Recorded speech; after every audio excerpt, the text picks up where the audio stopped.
pessoal, meu nome é Keliane Santos e estamos aqui hoje para mais um vídeo sobre casos e crimes. E hoje nós vamos falar sobre o caso da Natasha Campos, uma história muito difícil que aconteceu na vida real, tem até filme com relação a isso, mas que graças a Deus teve um final feliz. E agora vamos para o caso de hoje.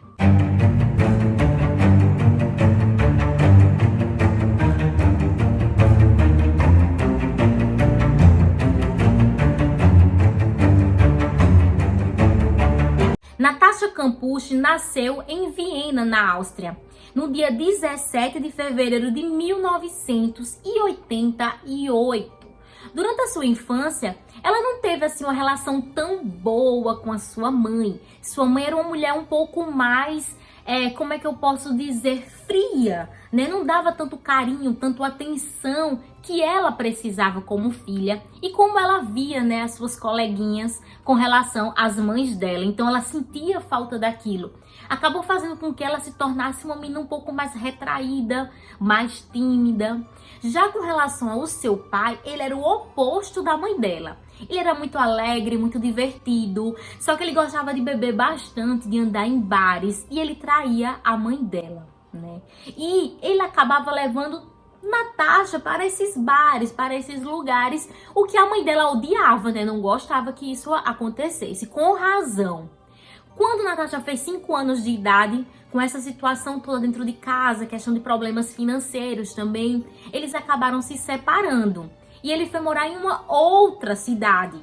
Então, Natasha, ela revezava. Ela tinha dias que ela ficava com a mãe dela e tinha alguns fins de semana que ela ia visitar o seu pai. Natasha, ela tinha um amor muito grande pela sua avó. Então, aquilo que ela não tinha dentro de casa com a sua mãe, ela tinha com a sua avó. E a avó dela dava bastante carinho, atenção, dava as comidas gostosas que ela gostava de comer, né? Então, com relação a toda aquela situação que ela vivia, ela acabou aos 9 anos de idade sendo constatada, né, por compulsão alimentar. Então, tudo que ela via ao seu redor, ela acabava descontando na comida, chegando a ser uma criança com sobrepeso com relação à sua idade, fazendo com que também isso acabasse gerando para ela alvo de bullying na escola, com relação aos seus colegas. No dia 2 de março de 1998, Natasha já estava com 10 anos de idade. Ela tinha ido passar o fim de semana na casa do seu pai, né? E chegou em casa, na casa da mãe dela, num horário após do horário combinado. Então a mãe dela ficou muito chateada, porque tinha combinado uma coisa, o pai dela se atrasou e acabou trazendo ela um outro horário. Então a mãe dela brigou muito com ela, descontou nela, né, bateu nela e disse que ela nunca mais ia para casa do pai dela, né, porque ela não estava cumprindo com as obrigações que ela deveria cumprir. E ela ficou muito chateada com a mãe dela e elas brigaram muito por conta disso. Nesse dia, Natasha pediu para a mãe dela, né, ir para a escola sozinha. E a mãe dela pegou e disse, vá sozinha, até porque as meninas da idade dela, com 10 anos de idade, já ia para a escola sozinha. E essa seria a primeira vez que a mãe dela deixava ela ir. Então, ela pegou a sua mochilinha, botou seu uniforme e foi para a escola. E ela seguiu por um caminho meio esquisito, não tinha muitas pessoas na rua. Mas aí ela foi caminhando normalmente. Ela viu logo à frente um homem, né, próximo a uma van branca, mas ela achou normal, ela não achou que tinha nada demais para ou trocar ou atravessar a rua. Ela não viu nenhum problema e continuou seguindo. Quando ela passou por esse homem, ela acabou sendo pega por ele. Então ele a pegou e colocou ela com tudo dentro da van. Ele fechou a van, saiu, foi para a parte do motorista, que é na parte da frente, e saiu e foi embora com ela dentro do carro. Então ali começava uma vida de tortura para Natasha. Quando foi passando as horas, mãe de Natasha ficou pensando, oxe, uma hora dessa e ela não chegou, alguma coisa deve ter acontecido. Então ela pegou e foi até a escola. Só que quando ela chegou na escola, teve uma surpresa, porque ela descobriu que a Natasha não tinha nem chego na escola. Então ela ficou muito preocupada e começou a acionar a polícia, né? E começou a acionar várias pessoas para procurar saber onde ela estava, procurando na vizinhança e tudo mais. Logo, imediatamente, a polícia chegou e começou uma varredura por todo o bairro, mas nada de encontrar Natasha. Tinha uma menina, né, perto e que viu na hora que ela foi colocada dentro da van. Só que no início a polícia acabou não levando tão a sério aquela informação. Mas mesmo assim, né, eles deixaram de lado e continuaram a seguir procurando a menina pelo bairro ao redor, né? Pelo seu bairro e a circunvizinhança. Nisso, Natasha, dentro da van, foi levada para a casa de Wolfgang Cryptopil. E quando ela chegou na casa dele, ela estava, né, com com um pano preto na cabeça, tipo como se fosse uma touca, né, um capuz preto, para que ela não pudesse enxergar o redor dela, nem a casa dele quando ela entrasse lá, nem a parte da vizinhança, da rua, da fachada. Então ele pensou em tudo, colocou isso nela, levou ela para a casa dele e jogou ela dentro do porão. Um porão bem fechado de apenas 5 metros quadrados. Apenas 5 metros quadrados. E ela foi jogada lá dentro. E eu vou mostrar agora para vocês imagens de como era o local que ela ficou. Veja aqui.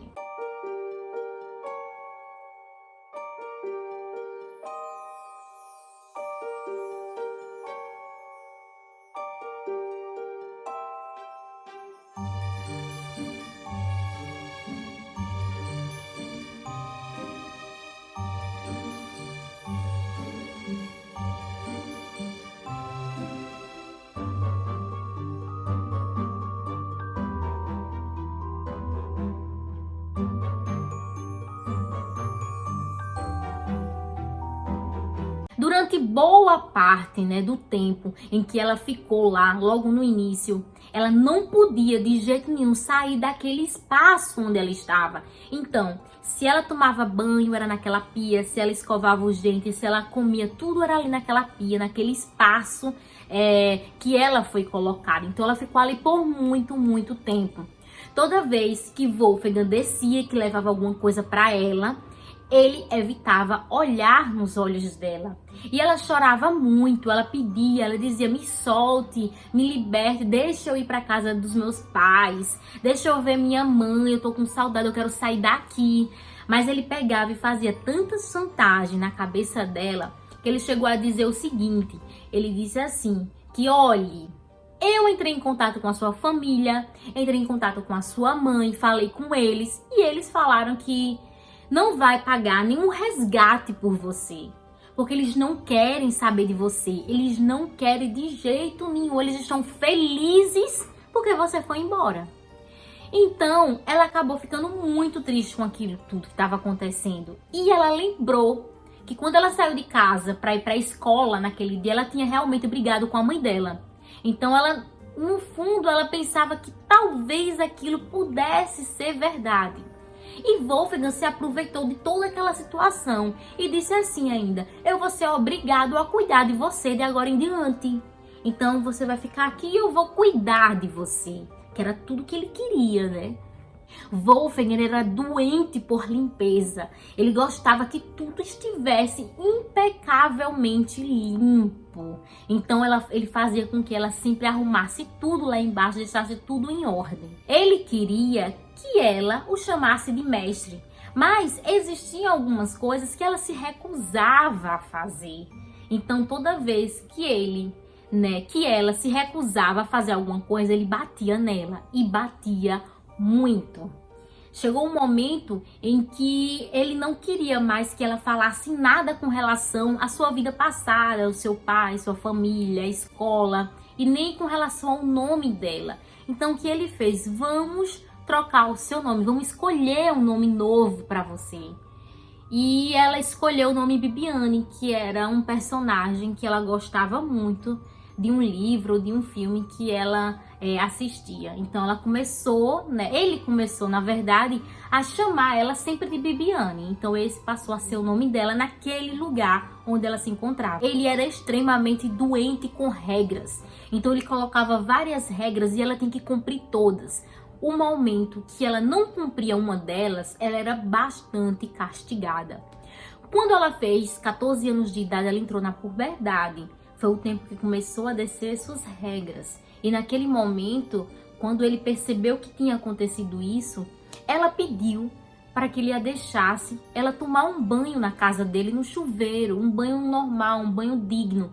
Porque até então, ela só estava tomando banho naquela pia e ela não estava aguentando mais, ela estava muito triste com toda aquela situação que estava acontecendo. E nesse momento, ele permitiu que ela saísse do basement e subisse para casa dele e que lá pudesse utilizar o banheiro para tomar um banho decente. Então foi a primeira vez que ela pôde entrar na casa dele e ver tudo que estava ali, né, ao redor dela. Ela entrou, tomou um banho e nesse dia ele permitiu que ela dormisse com ele no quarto dele, lá em cima na casa dela. Só que ele colocou tipo como se fosse umas correntezinhas de plástico, tanto no pulso dela quanto no pulso dele, para que eles pudessem dormir juntos assim, e ela não tentasse fugir durante a noite. Aí depois, com o passar do tempo, ela acabou indo mais para casa dele. Tipo, 2 vezes por semana ela ia, ficava lá e depois descia. Só que aí, ele a tratava como empregada, então ela fazia tudo quando estava lá em cima. Ela arrumava, ela limpava, ela lavava, ela passava, ela fazia comida. Ela trabalhava como empregada doméstica dele, ele fazia tudo, ela fazia tudo para ele. Com relação ao abuso sexual sofrido por Natasha, ela não fala muito com relação a isso nas entrevistas que ela deu, nos livros que ela escreveu. É algo que ela incomodava ela e que ela não gostava de falar. Então, em respeito, né, à vítima, nós também não vamos falar sobre isso aqui neste vídeo. Ele era doente por limpeza, então se ela fazia qualquer coisinha errada, ele batia nela e batia muito. E outra coisa, ele não alimentava ela direito, ele dava o mínimo de comida possível para que ela pudesse ficar muito fraca e não tivesse nem forças de conseguir fugir da casa onde ela estava. E outra coisa, ela era obrigada a estar sempre sem roupa ou com uma camisa, sem calcinha, sem roupa, porque assim também ia dificultar, né, a possibilidade dela fugir. Se caso ela tivesse uma oportunidade, ela não queria sair de casa, né? Ela não iria sair de casa pelada. Então, por esse motivo, ele acabava fazendo isso também com ela. E depois ele fez feito umas reformas lá na casa dele e colocou ela para fazer. Então, ela era muito magra. Ela chegou a pesar 38 quilos. 38 quilos. Ela era muito magrinha.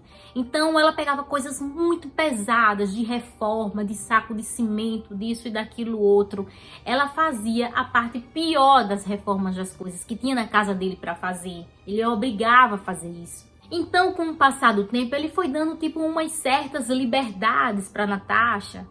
Ela começou a ir com ele em alguns lugares, como por exemplo ir no supermercado, ir no shopping, na casa de materiais de construção e vários outros lugares. Só que ele ameaçava demais ela. Se ela tentasse fugir, se ela tentasse sair dali, ele dizia que ia atirar nela porque ele estava armado. Teve uma vez que ela teve uma oportunidade muito boa, foi quando uma blitz parou o carro e pediu os documentos e tinha vários policiais e ali seria o momento, né?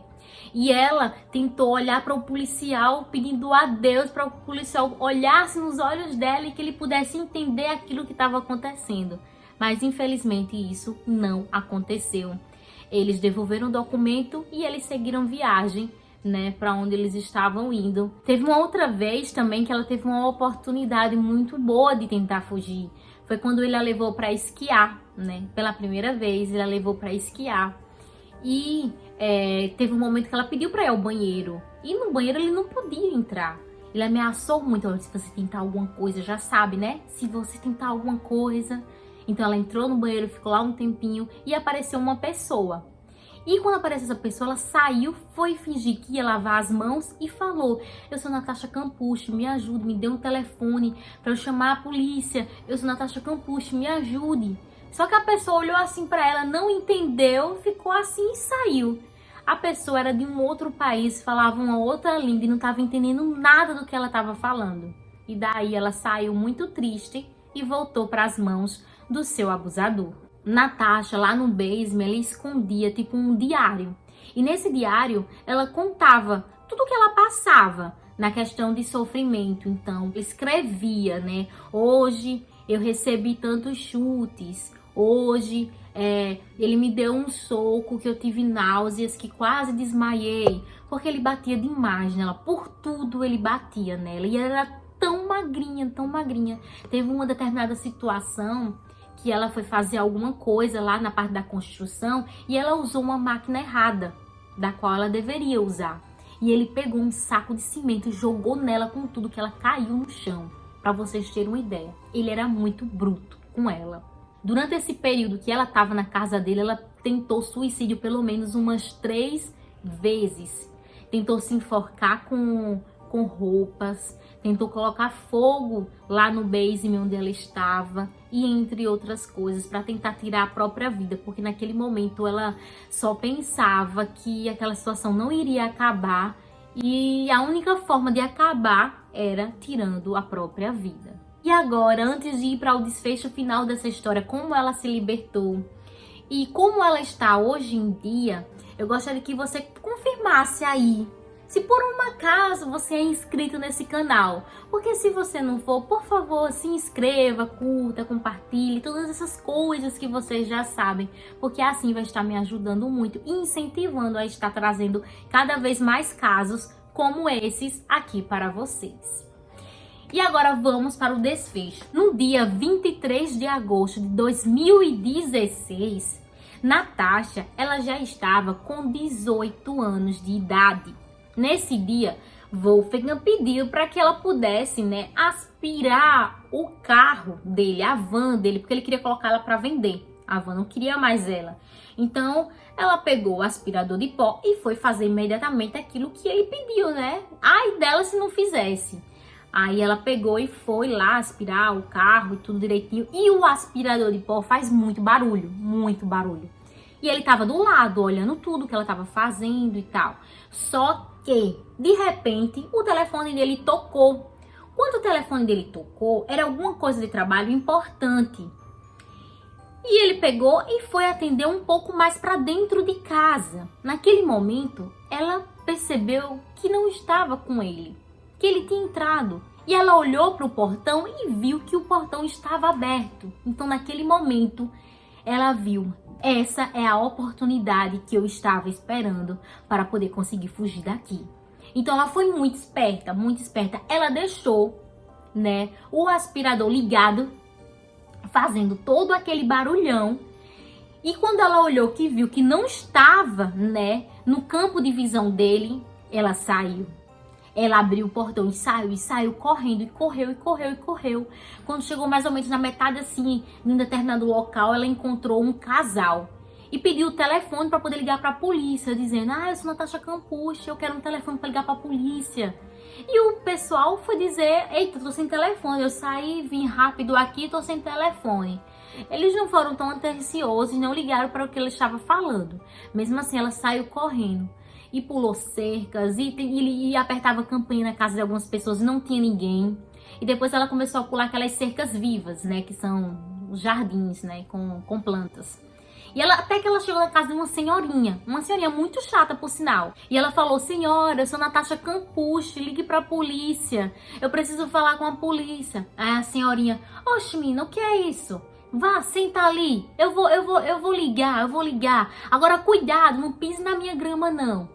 E a Natasha saiu, pegou, sentou num cantinho no chão e ficou lá esperando até que a polícia, né, chegasse. Apesar da mulher ter sido bem ranzinza com ela acabou chamando a polícia e a polícia foi ao encontro dela e quando chegou lá ela disse: eu sou Natasha Campuche. Então a polícia imediatamente levou ela para a delegacia e aí acabava, né, uma década praticamente de tortura e de espancamento que ela sofreu depois de 3.096 dias.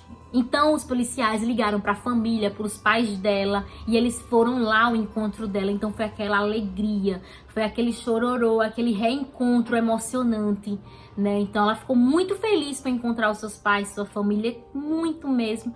E a primeira coisa que ela perguntou era pela avó dela. Só que infelizmente a avó dela não estava mais viva para poder reencontrá-la. E ela chorou muito, ela ficou muito triste com essa perda. Nessa primeira noite, ela não voltou, né, para casa dos pais dela. Ela foi levada para um hotel. E o andar todo onde ela estava foi fechado para ela.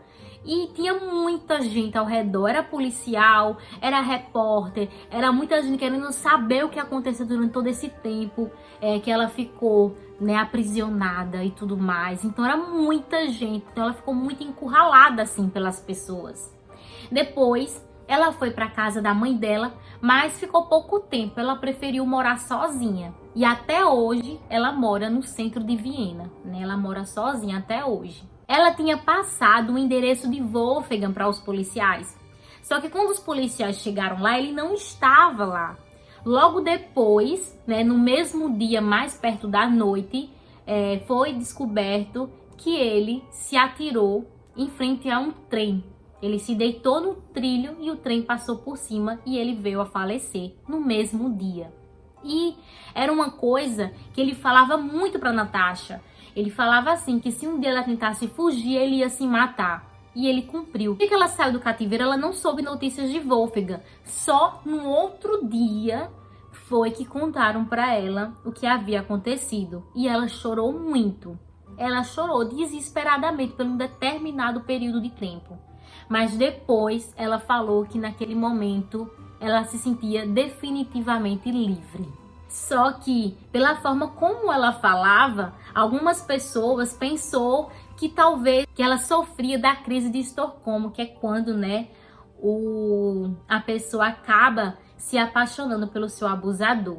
Mas que ela fala que isso não é verdade, até hoje ela fala que isso não é verdade, que ela nunca se apaixonou por ele. Ela tá feliz por estar liberta. E aquele choro foi um choro de liberdade para ela. Realmente ela não queria dar entrevista para ninguém. Só que começou a surgir um monte de boatos, um monte de coisas, e ela queria desmentir tudo aquilo. Então, ela começou a fazer entrevista para várias emissoras diferentes. E todas essas entrevistas que ela fazia, ela recebia uma determinada quantia por isso. E ela ficou muito rica, né, vamos dizer, com esse dinheiro que ela conseguiu dessas entrevistas. Mas com esse dinheiro, ela tanto se mantia, quanto também ajudava instituições de mulheres que já passaram por situações semelhantes à dela. Passado o tempo, a casa de Wolfgang, né, na qual ela ficou durante esses 10 anos, acabou sendo passada para ela. Então, ela cuida das contas da casa, né? Ela não vai lá, ela não mora lá, mas ela cuida das coisas referente à casa e ela acha melhor ficar com ela do que a casa virar um museu, né, de atração para as pessoas. E eu assisti várias entrevistas que ela deu, tem no YouTube, tem em vários locais, né, várias entrevistas ela falando com relação a tudo isso que aconteceu. E muitas pessoas criticaram muito ela, porque nas entrevistas ela parecia calma, parecia tranquila. Eu não sei o que passa na cabeça das pessoas, queria que ela ficasse desesperadamente? Não, né? Mas algumas pessoas, né, criticaram muito a forma como ela se comportava na frente da televisão.